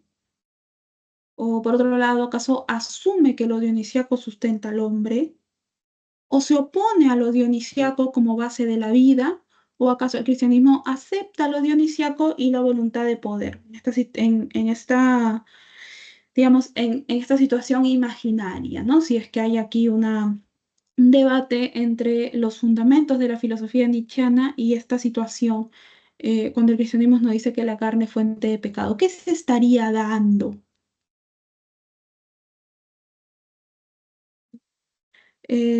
Recordemos esta diferencia que realiza Nietzsche dentro de su filosofía, cuando nos dice que el hombre débil es el siervo, ¿no? El que vive bajo los valores tradicionales, los valores impuestos por precisamente la moral occidental, la cultura occidental, y el hombre fuerte eh, es el Señor, ¿no? El que ha abrazado los valores vitales, la vida como valor supremo, esta voluntad de poder, ¿no? Y que incluso puede vivir el eterno retorno, ¿no? Sin tener ningún tipo de angustia también. Que luego, bueno, se va a formar en superhombre. Eh, y el elemento dionisiaco es muy importante en este concepto de Nietzsche. O sea, si bien tenemos elementos dionisíacos y apolíneos, ¿no? Lo apolíneo evidentemente tiene que estar ahí como para darle un equilibrio, porque si no nos vamos a desbandar. Pero el espíritu dionisiaco es en realidad el fundamento de la condición humana. ¿Bien? Y de esta voluntad de poder, ¿no? Cuando hablamos de un espíritu dionisíaco, nos vamos a referir a las características del dios Dionisio o Dionisius o el dios Baco, el dios del vino, ¿no? Estas características pasionales, ¿no? Irreverentes. Entonces, cuando el cristianismo nos dice que la carne es fuente de pecado, lo que está haciendo, ¿no? Si seguimos toda esta hilación, es oponerse a lo dionisiaco como fundante de la vida, ¿no? ¿Por qué?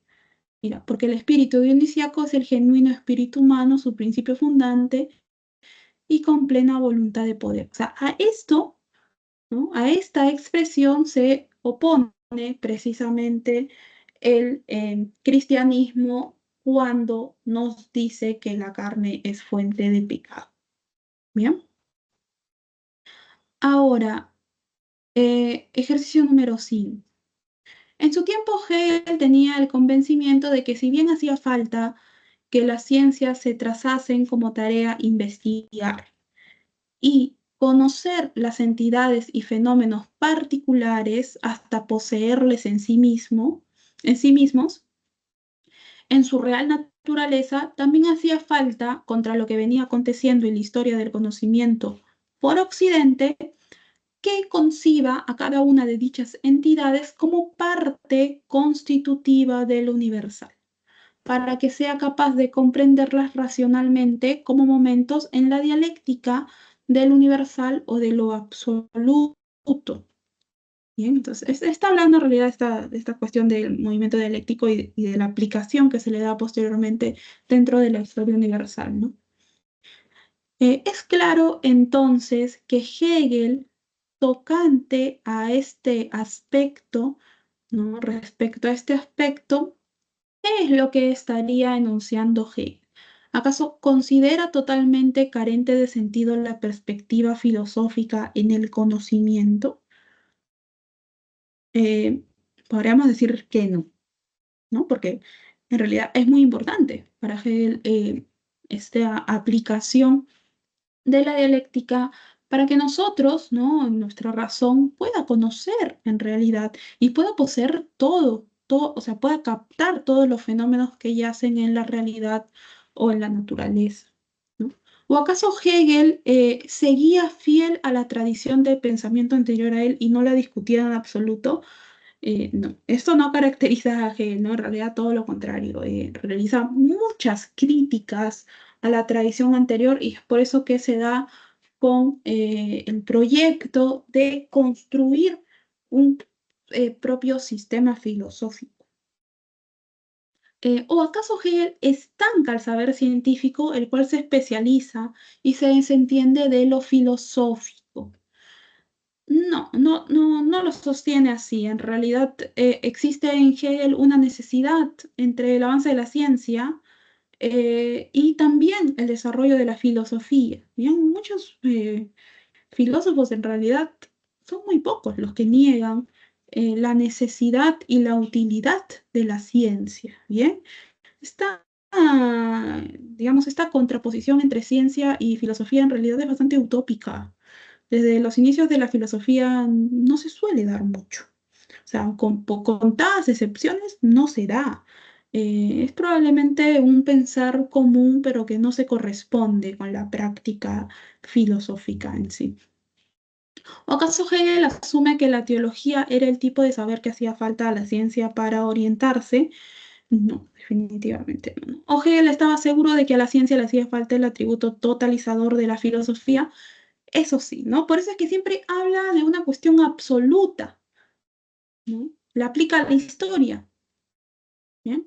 La aplica al saber, de vuelvo a aplicar al saber, al conocimiento científico. O sea, para Hegel, el elemento totalizador, cuando hablamos de elemento totalizador, recuerda la primera clase que tuviste de filosofía, ¿no? Cuando te hablaron de la actitud filosófica, ahí está, ¿no? Una de las características de la actitud filosófica es que la filosofía es totalizadora, busca apuntar a todo, ¿bien? Desde los inicios de la filosofía, ¿no? Cuando, por ejemplo, cuando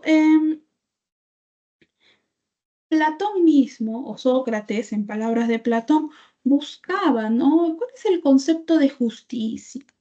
¿Cuál es el concepto de virtud? ¿Cuál es el concepto de valentía? Lo que hacía Sócrates era preguntar por el concepto general. Él no decía cuál es el concepto de valentía para ti, ¿no? Guerrero de Atenas.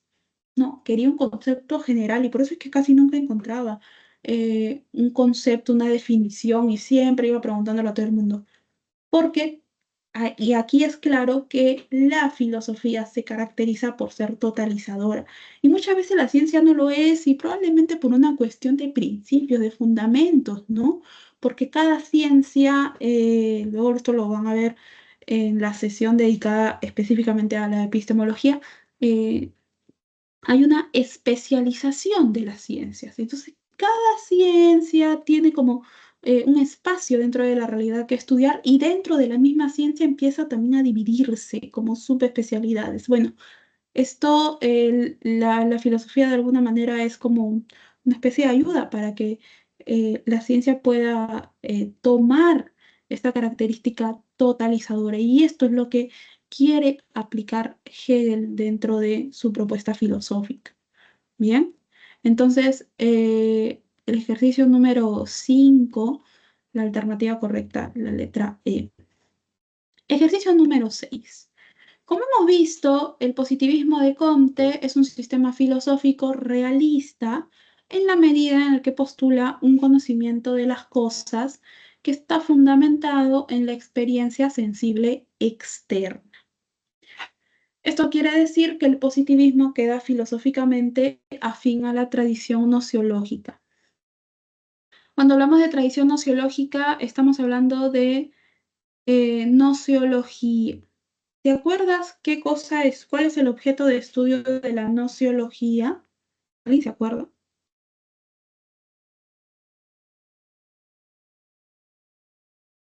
La nociología es una disciplina filosófica.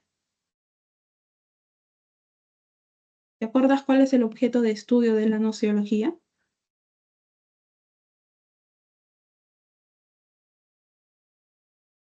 Lo vimos, o lo hice, la semana pasada, ¿no?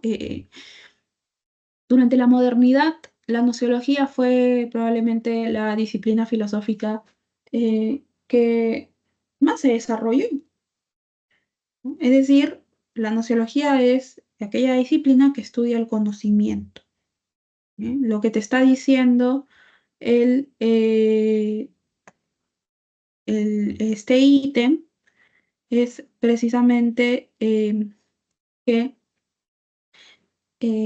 lo planteado por Comte, bien, es una filosofía, o sea, el positivismo de Comte es un sistema filosófico realista porque nos dice que el conocimiento que nosotros obtenemos de las cosas se fundamenta en la realidad, ¿no?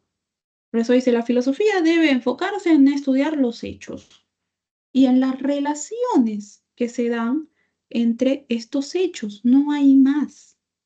No debemos estar hablando de cuestiones metafísicas en la filosofía. Entonces, está pues muy ligado a la nociología, ¿no? Y es la de la tradición nociológica, ¿qué podemos decir?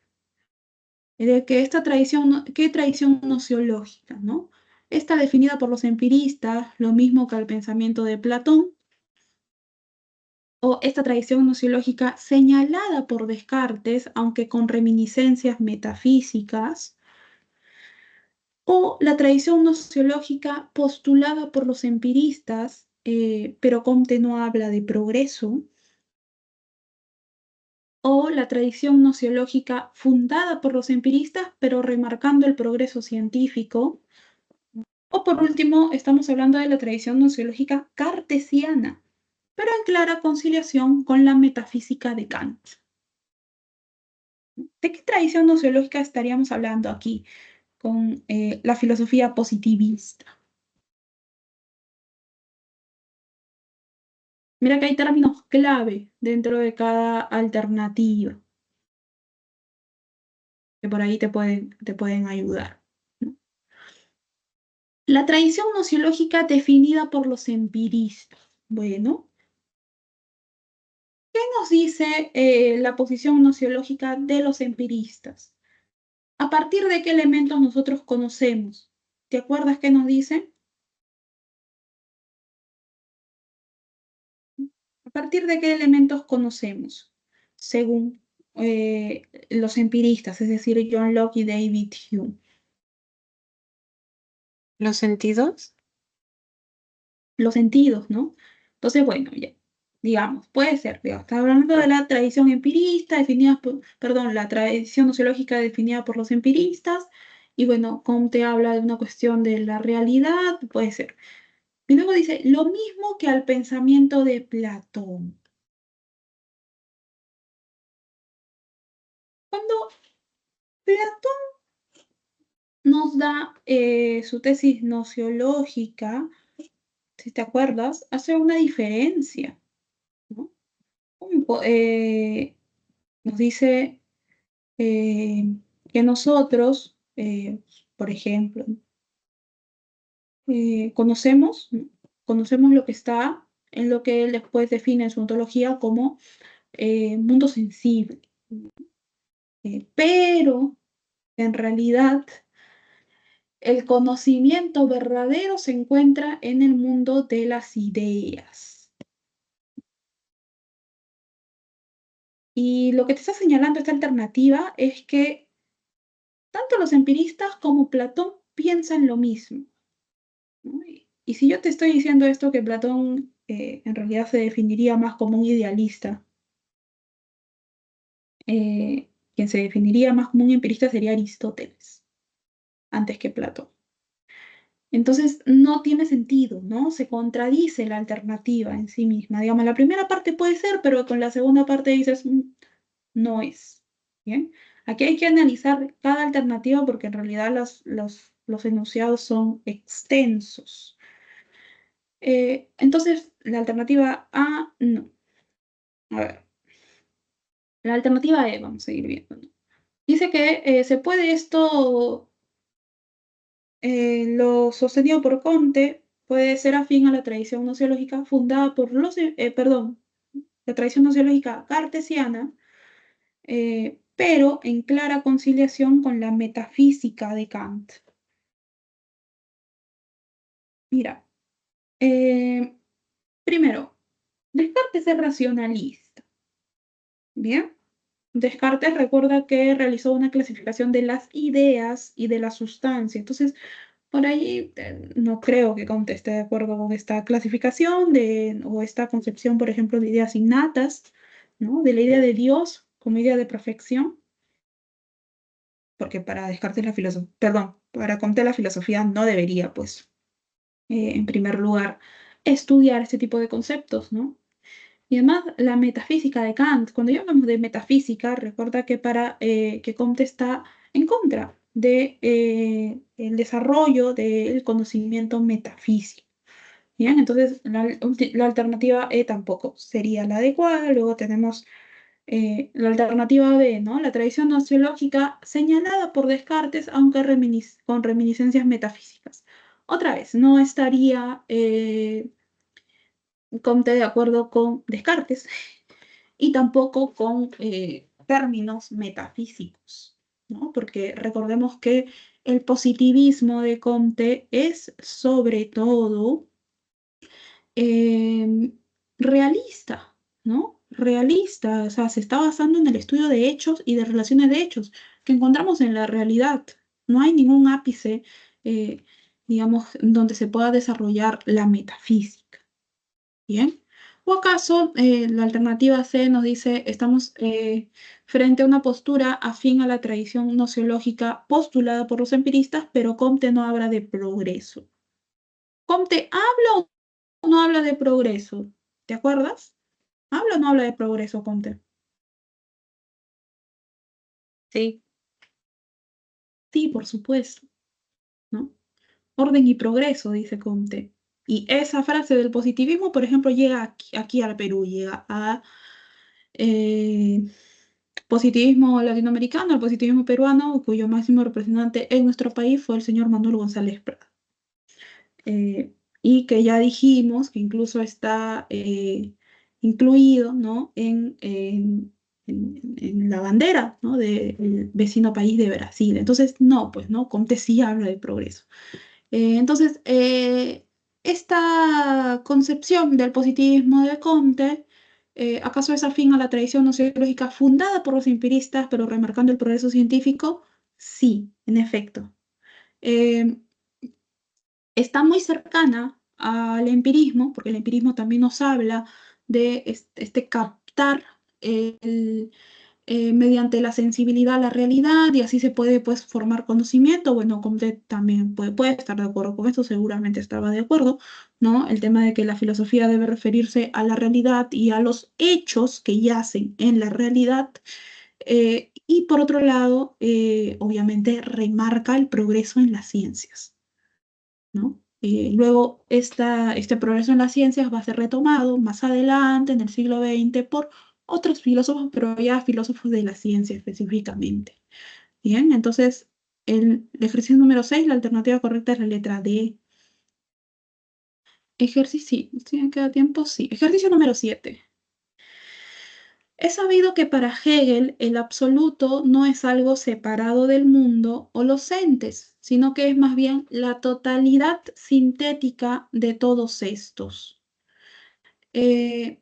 Por lo cual, todo cuanto existe y es real es un momento dialéctico. Todo lo que existe y es real es un momento dialéctico en el proceso evolutivo del absoluto. Bien, ojo.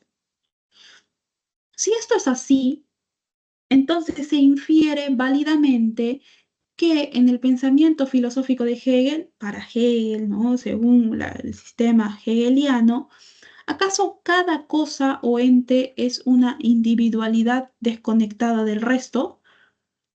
O podemos decir que en rigor el absoluto y los entes son realidades no relacionadas, o decimos que todos los entes se hallan en relación y forman parte del absoluto, o acaso decimos que las múltiples entidades no conforman un todo sintético y holístico, o acaso, ¿no? Por último, podemos afirmar que, por ejemplo, un cerro, el sol y un río carecen de todo vínculo real. A ver, ¿qué cosa nos dice otra vez el enunciado? Con Hegel hay que leer todo de manera muy, digamos, muy despacio.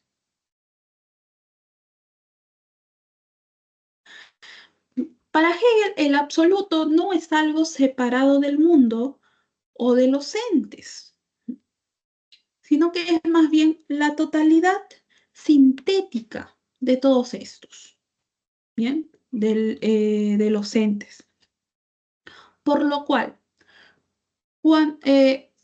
todo cuanto existe y es real es un momento dialéctico en el proceso evolutivo del absoluto, cuando hablamos precisamente de este movimiento dialéctico, ¿bien? De la realidad, ¿no? En el proceso de llegar a dónde? Al espíritu absoluto o a la idea absoluta. Si esto es así, entonces se infiere válidamente, o sea, podemos decir, ¿bien?, que en el pensamiento filosófico de Hegel, ¿acaso acá, no? Cada cosa, cada cosa o ente está desconectado del resto, o el absoluto y los entes son entidades que no se relacionan, o todos los entes se hallan en relación y forman parte del absoluto, o las múltiples entidades no conforman un todo sintético y holístico, o por ejemplo un cerro, el sol y el río carecen de todo vínculo real. Bueno, aquí nos dice literalmente que los entes, ¿no?, forman la totalidad sintética. Por lo tanto, cuanto existe y es real es un momento dialéctico en el proceso evolutivo del absoluto. Entonces, sentado esto, podemos afirmar que todos los entes se hallan en relación y forman parte del absoluto. ¿Por qué? Porque todos forman parte, o sea, cada uno forma parte de un momento dialéctico, ¿no? De este movimiento dialéctico, porque no se da en un flash, esto es parte de un movimiento, etapa por etapa.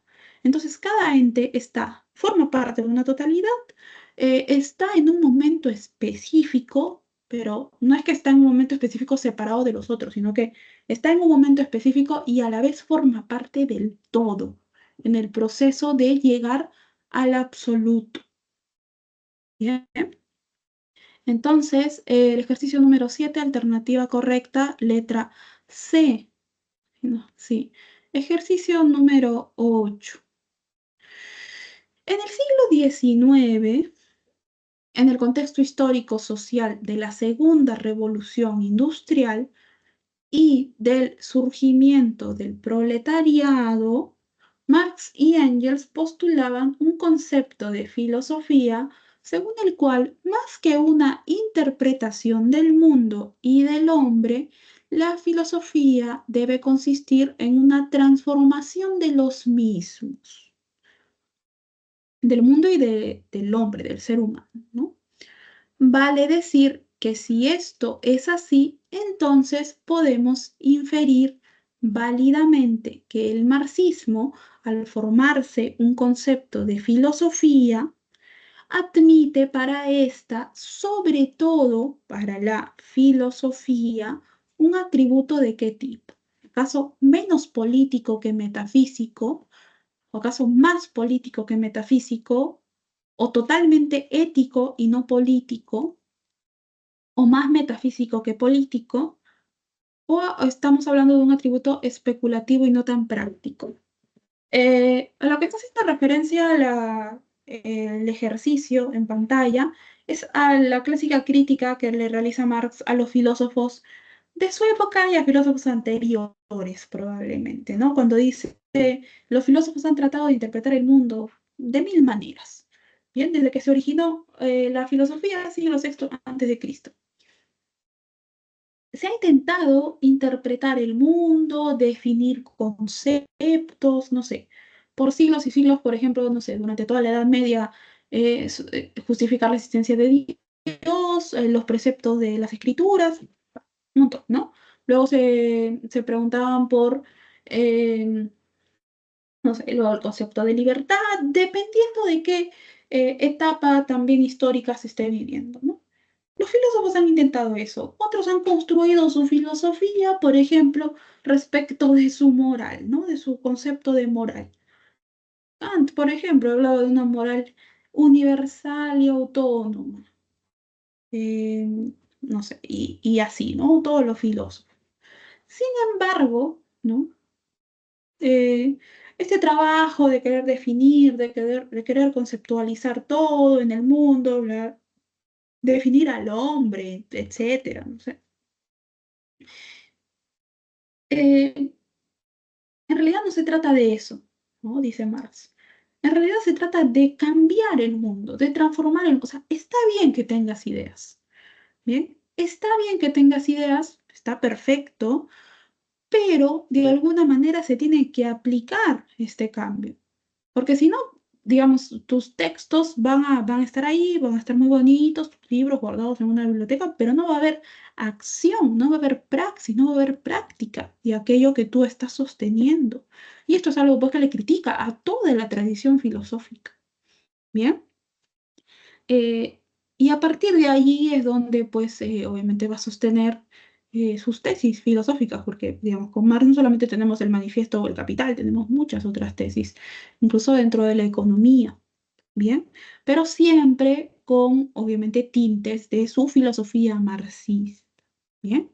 Entonces, eh, cuando el marxismo ingresa a la filosofía, ¿sí? Evidentemente, si Marx está criticando la práctica anterior de todos los filósofos, ya no solamente cuando él contribuye de alguna forma con la historia de la filosofía, ya no solamente, digamos, le pone este atributo teórico, si se quiere, ¿no? Em, Sino que está reconociendo que en esta corriente o la corriente marxista, como se quiere entender, vamos a reconocer además que tiene un tono más político que metafísico, ¿bien? Porque precisamente esta cuestión metafísica es la que él critica a la tradición anterior, ¿no? Y él agrega precisamente a su propuesta este tono más político. ¿Bien? Entonces, el ejercicio número 8, la alternativa correcta es la letra B. Eh, bueno, me queda menos de un minuto, me parece. ¿Sí? Entonces, llegamos al final de la sesión de consultas académicas. Gracias, bueno, a todos los que se fueron sumando a lo largo de estas 2 horas. Tengan buena tarde. Les deseo una buena semana. Nos vemos.